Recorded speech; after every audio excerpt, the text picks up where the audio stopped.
Academia VRS. Preguntas sobre VRS. ¿Cuáles son los factores de riesgo de hospitalización por virus respiratorio sincitial en niños con cardiopatía?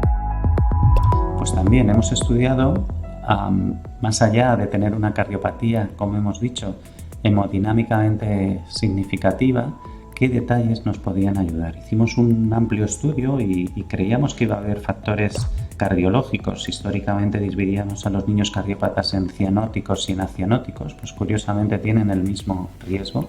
No tiene sentido recomendar hacer profilaxis por mayor riesgo en unos que en otros. La verdad es que eso es un dato muy interesante y que en algún momento se ha puesto en duda, pero en las series no hay diferencias.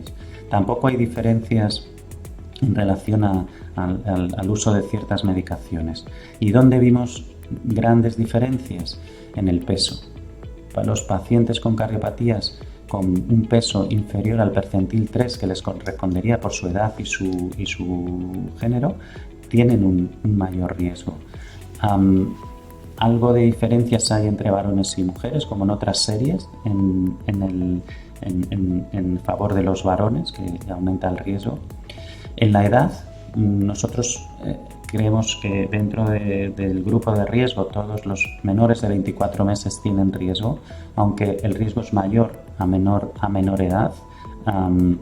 Cuando asocian otras patologías, en concreto cuando son pretérminos, si además de cardiópata eres pretérmino, si tienes patología respiratoria tipo asma de lactante, necesidad de haber recibido broncodilatadores, y sobre todo que los niños con cardiopatía en un porcentaje de casos la cardiopatía forma parte de un síndrome. En concreto el riesgo es muchísimo mayor cuando hay un síndrome de Down o una delección 22q11, que en algunos casos asocia una inmunodeficiencia, como conocen los pediatras, que es el síndrome de DiGeorge.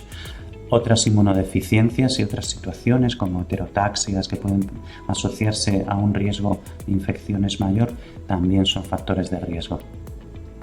Pero ¿cuál era el factor principal?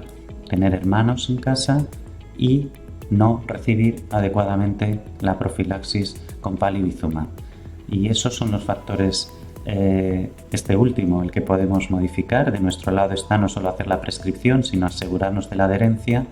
Y del resto de factores tenemos que trabajar con ellos. Hemos trabajado mucho con las familias, que también son muy importantes en las medidas de higiene, en el cuidado mayor, si cabe, cuando alguien en su familia tiene más hijos y puede venir con una infección respiratoria.